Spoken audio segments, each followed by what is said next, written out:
Olá, boa noite. Eu sou Mariana Jungmann e você confere conosco as notícias que circularam hoje nos corredores do poder. Ministro Antônio Embaçaí pede demissão da Secretaria de Governo da Presidência da República. Você vai ver também os dados sobre o sistema penitenciário brasileiro que foram divulgados hoje pelo Ministério da Justiça. Tudo isso você confere a partir de agora pela TV Brasil, pela Rádio Nacional e emissoras públicas de todo o país. Olha, o ministro Antônio Embaçaí entregou uma carta com pedido de demissão da Secretaria de Governo da Presidência da República na tarde de hoje, a carta ao presidente Michel Temer, na qual ele explica aí que os horizontes mudaram, as circunstâncias nos horizontes mudaram e pede então demissão e agradece ao presidente Michel Temer. Embaçaí diz na carta que, sob extraordinárias turbulências políticas, foram enviadas ao Congresso Nacional proposições relevantes e transformadoras para o país, a exemplo da nova lei trabalhista e da reforma do ensino médio, levadas a voto, todas aprovadas. Lembrando aí então alguns dos temas relevantes que foram aprovados, relevantes para o governo, que foram aprovados no período em que ele esteve à frente da Secretaria de Governo. Ele lembra também que agora é hora de focar na reforma da Previdência, diz que vai ajudar nisso ao voltar para a Câmara dos Deputados, né, onde ele é deputado também, e conclui dizendo que agora novas circunstâncias se impõem no horizonte. Agradece ao PSDB, que entendeu que, após trabalhar pelo impeachment e por coerência com a sua história, não poderia se omitir nesse processo de recuperação do país, decidiu apoiar o seu governo, se referindo ao presidente Michel Temer, sem contrapartida alguma, além de um compromisso programático que Vossa Excelência vem rigorosamente cumprindo, diz Antônio Embaçaí, então, na carta ao presidente Michel Temer. O presidente também respondeu à carta do ministro que está deixando o cargo e diz, também numa carta breve, diz: sou-lhe grato pelo que fez pelo nosso governo e pelo país. Os momentos difíceis a que você alude na carta foram enfrentados todos por mim, mas com seu apoio permanente. Aí o presidente Michel Temer também lembra algumas das características, exalta algumas das características do ministro Antônio Embaçaí, que são ponderação, equilíbrio, firmeza, e diz que elas foram fundamentais para atravessar aí momentos delicados no país. E conclui também dizendo que ele, o governo e o país devem muito a Antônio Embaçaí. Essa saída do ministro foi encarada por lideranças do PSDB na Câmara e no Senado como um movimento natural. Disseram que já era esperado esse movimento. Inclusive, hoje, o senador Tasso Gereissati, que até pouco tempo presidiu o PSDB, disse que isso é natural e que lembrou que amanhã vai haver uma convenção do partido na qual o novo presidente deve ser eleito. O presidente será Geraldo Alckmin, e ele disse que caberá então a Alckmin tomar aí decisões e ao partido então ver a partir de agora como ficam as posições dos outros ministros do PSDB que ainda integram o governo, né? Há ainda 2 ministros do PSDB no governo, e Ricardo Trípoli, também líder do PSDB, conversou hoje com a imprensa e também falou que o partido encara com muita naturalidade e que essa questão sobre desembarcar ou não do governo não deve ser o principal tema dessa reunião do PSDB, da executiva do PSDB de amanhã. Ele disse que o clima será esse da eleição de Geraldo Alckmin, mas há, sem dúvida nenhuma, uma expectativa se o partido também, além de definir essa questão sobre desembarcar de vez do governo e a posição dos outros ministros, se essa decisão vai ser tomada amanhã, há também uma expectativa se o PSDB vai fechar questão a favor da reforma da Previdência. Esse é um ponto também aí que todos pressionam, né, as lideranças do partido para saber se o PSDB vai então firmar esse compromisso e fechar questão com a reforma da Previdência. Sobre, inclusive, reforma da Previdência, hoje também o presidente Michel Temer falou em São Paulo em um evento. Quem tem as informações para a gente sobre isso é Sara Kines, na redação da TV Brasil. Boa noite, Sara. Boa noite, Mariana. Boa noite a todos. Nos 2 discursos, ele falou que há mentiras sendo espalhadas nas redes sociais sobre a reforma da Previdência. Segundo o presidente, a reforma não prejudica ninguém, nem quem tem os melhores salários no serviço público, mas que terão que fazer uma previdência complementar. Quem hoje combate a reforma da Previdência tem que declarar: eu sou a favor da manutenção dos privilégios. Muito bem. a favor da manutenção, é uma opinião, não há o que fazer. Mas não há como dizer que isto atinge os trabalhadores da iniciativa privada ou aqueles do serviço público que ganham até 5 mil e poucos reais, não é?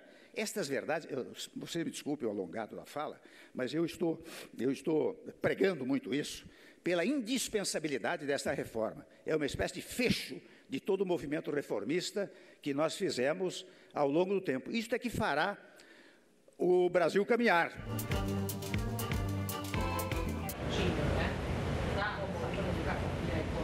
Temer também anunciou a edição de medida provisória para incentivar o setor de informática. A Lei de Informática de 1991 prevê a concessão de incentivos fiscais a empresas brasileiras produtoras de bens de informática, automação e telecomunicações. O objetivo da MP, segundo o governo, é desburocratizar, simplificar e modernizar a Lei de Informática. A norma é usada para estimular a competitividade e a capacitação técnicas de empresas do setor de hardware e de componentes eletrônicos por meio da redução do imposto sobre produtos industrializados. Mariana? Obrigada, Sara Kines.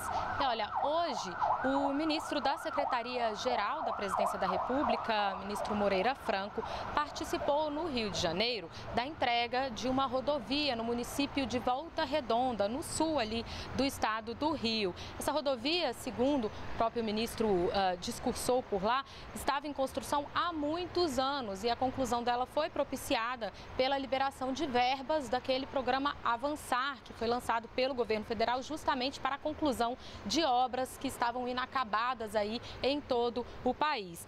A rodovia custou 104 milhões de reais, desse total 40 milhões pagos pelo governo federal, 22 milhões deles então já foram pagos aí pelo programa Avançar. E aí o ministro lembrou que há várias então outras obras como essa no país que ficaram ao longo de muitos anos paradas por causa de responsabilidades de governos que não concluíam essas obras. Vamos acompanhar um trecho do que ele disse hoje.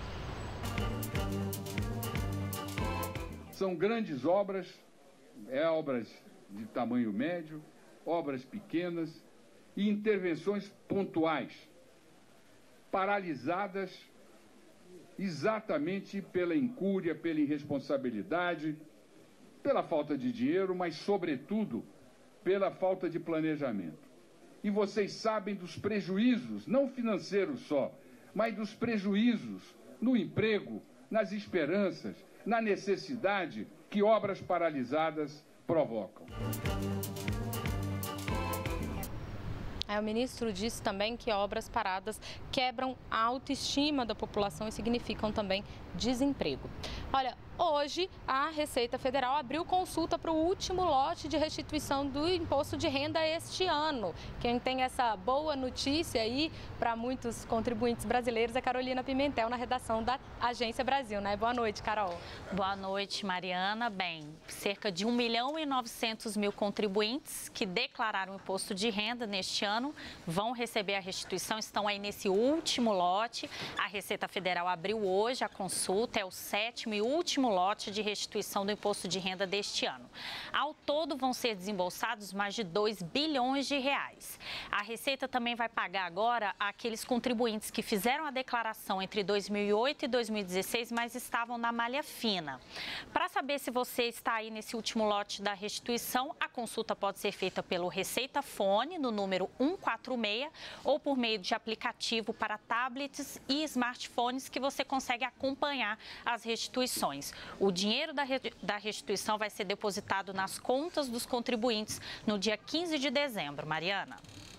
Carolina, agora mudando um pouco de assunto, a gente teve hoje decisões judiciais envolvendo o ex-ministro Jadel Vieira Lima e o ex-presidente Luiz Inácio Lula da Silva, né? Tivemos sim, Mariana. Bem, o ministro Edson Fachin, do Supremo Tribunal Federal, ele determinou o bloqueio parcial de 7 empreendimentos imobiliários que ficam em Salvador e que são ligados à família do ex-ministro Jadel Vieira Lima. Edson Fachin determinou, inclusive, o bloqueio de 20% de um apartamento que fica em um prédio de alto padrão na Ladeira da Barra, área nobre da capital baiana. Apartamento que esteve no centro do episódio que levou à renúncia de Jadel Vieira Lima do cargo de ministro da Secretaria de de governo em novembro do ano passado, depois de conflitos com o então ministro da Cultura, Marcelo Calheiro, que também pediu demissão na ocasião. Bem, no total, esse bloqueio aí soma mais de 12 milhões de reais. O ministro Edson Fachin atendeu a um pedido da Procuradora-Geral da República, Raquel Dodge, que na semana passada apresentou denúncia por lavagem de dinheiro e associação criminosa contra Gedel Vieira Lima, o irmão dele, o deputado federal Lúcio Vieira Lima, e a mãe deles, Marluce Vieira Lima. Esse inquérito está relacionado aos 51 milhões de reais que foram apreendidos pela Polícia Federal em um apartamento em Salvador. Até o momento, a gente não obteve o retorno das defesas dos acusados. E agora, falando sobre a decisão envolvendo o ex-presidente Lula, o juiz federal Sérgio Moro autorizou o desbloqueio de mais de 63 mil reais depositados em uma conta em nome do ex-presidente Luiz Inácio Lula da Silva. Na decisão, Sérgio Moro afirma que a defesa de Lula conseguiu razoavelmente demonstrar que essa conta era usada para o recebimento da aposentadoria de Lula.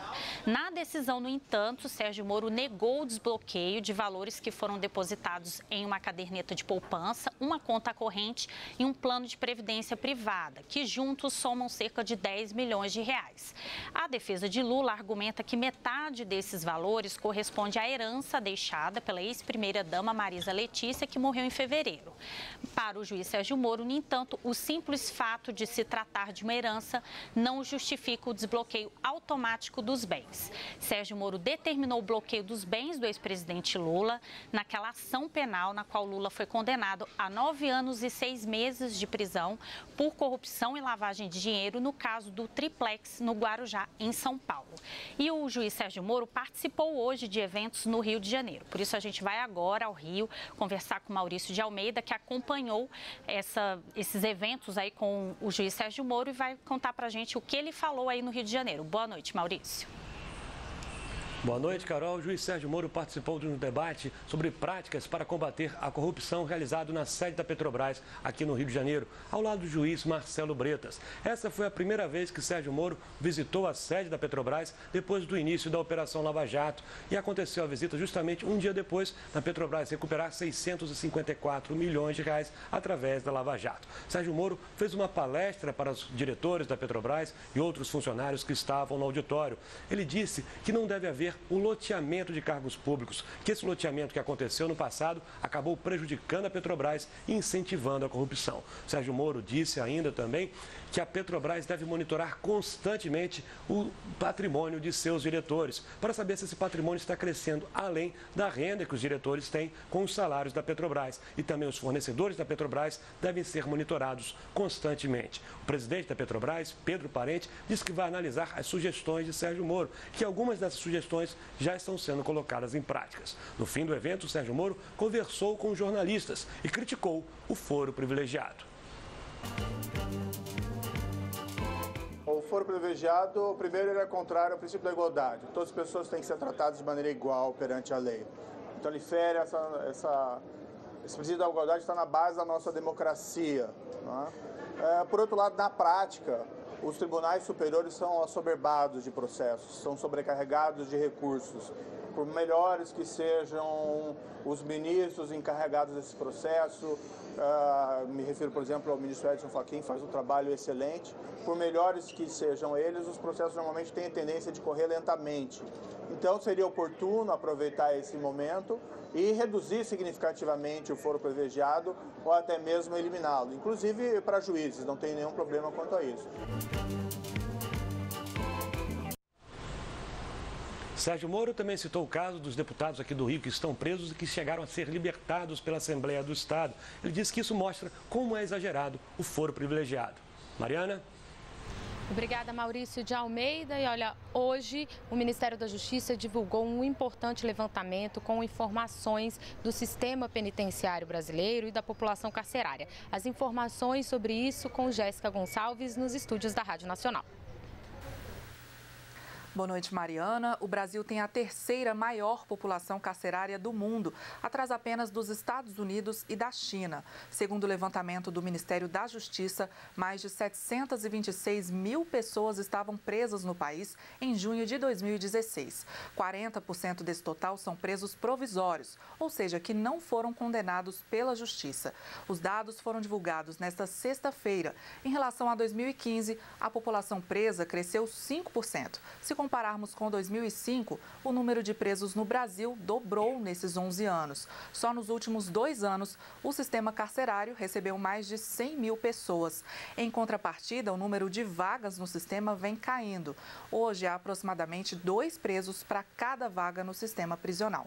No ano passado, foram destinados mais de 1 bilhão e 200 milhões de reais para o sistema prisional. De acordo com o Departamento Penitenciário, ligado ao Ministério da Justiça, problemas com as obras dificultam a entrega das novas vagas. Os delitos mais cometidos por homens são os crimes contra o patrimônio, como os roubos e furtos. No caso das mulheres, que formam 5% da população carcerária, os principais delitos são relacionados a drogas. 55% dos presos são jovens de 18 a 29 anos, 64% são negros. Quanto à escolaridade, 75% das pessoas presas não chegaram ao ensino médio e menos de 1% possui graduação.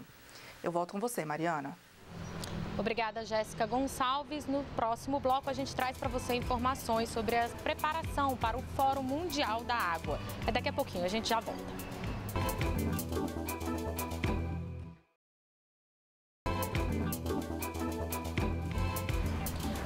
Mariana Jungmann, e você confere conosco. Estamos de volta com as notícias que circularam hoje nos corredores do poder. Olha, no ano que vem, Brasília vai receber o Fórum Mundial da Água. Aliás, Brasília e o Brasil, né? E a Daniele Popov tem informações para a gente sobre um evento que ocorreu hoje, já aí em preparação para esse fórum, né, Dani? Boa noite. Oi, Mariana, é isso mesmo, boa noite. Daqui a 100 dias, cerca de 30 mil pessoas deverão participar do 8º Fórum Mundial da Água, em março de 2018, em Brasília. Será o maior evento mundial dedicado ao uso da água, que nesta edição vai buscar respostas e soluções para os principais problemas sobre recursos hídricos. O fórum, que ocorre a cada 3 anos, nunca foi sediado em um país do Hemisfério Sul. E hoje, no Rio de Janeiro, juízes e promotores se reuniram para discutir os desafios e soluções jurídicas no campo de recursos hídricos, uso da água, abastecimento e proteção ambiental de fontes aquíferas. Nossa equipe conversou sobre esse assunto com o diretor-presidente da ADASA, Agência Reguladora de Água, Energia e Saneamento Básico aqui do Distrito Federal, Paulo Salles. Ele fala sobre essa reunião preparatória e sobre como deve ser tratado o uso das águas no âmbito jurídico. Vamos acompanhar. O evento que nós temos hoje aqui no Rio de Janeiro é um evento que mostra mais um aspecto inovador do 8º Fórum. O Fórum tem os processos básicos, digamos assim, um processo temático que trata de todos os temas daquele fórum, um processo regional que divide o mundo em regiões grandes de nível continental, basicamente, e tem um processo político que tradicionalmente trazia os órgãos de governo e os parlamentos. Certo? Então, eram os chefes de Estado, chefes de nação, presidentes, ministros, governadores, prefeitos, senadores, deputados, enfim. Esses eram os membros, digamos assim, tradicionalmente participantes dos fóruns anteriores. E o Brasil inovou ao convidar os juízes, promotores e os operadores de direito para também participarem dessa discussão sobre água. É muito importante que isso aconteça, porque afinal nós tínhamos quem elabora as leis, o legislativo, quem aplica as leis, o executivo, e não tínhamos a presença de quem busca o equilíbrio e a aplicação correta dessas leis. Então a vinda dos juízes tem sido saudada no mundo como uma grande inovação. E entre eles também existe um grande interesse, porque a água em si não é um tema tradicional do direito. O direito trata de muitas coisas, direito de família, direito de propriedade, mas quando chega nas questões relacionadas com a água, nós ainda não temos uma legislação que muitas vezes se torna necessária. Por exemplo, existem muitos conflitos entre o uso da água. Dando um exemplo apenas, o setor elétrico quer utilizar um corpo d'água, e os irrigantes também querem usar para sua irrigação a água do mesmo corpo d'água. Então isso é tratado de uma maneira administrativa. Mas quando nós chegamos a algum litígio mais forte, não temos um elemento do direito para nos guiar. Existe uma confusão muito grande, de modo geral, entre a legislação ambiental e as leis das águas, tá certo? O Brasil tem uma legislação ambiental muito bem conhecida, a água faz parte do meio ambiente, mas a legislação da água, que é a que nós usamos, por exemplo, a Agência Nacional de Águas, os comitês de bacia, enfim, a Política Nacional de Recursos Hídricos, ela não é exatamente igual, ela é bem diferente até, porque trata dos usos da água, tá certo? Enquanto a lei ambiental trata da conservação da água, a lei das águas trata dos usos da água. E essa questão de como tratar os usos da água ainda não está suficientemente clara, digamos, na legislação de modo geral.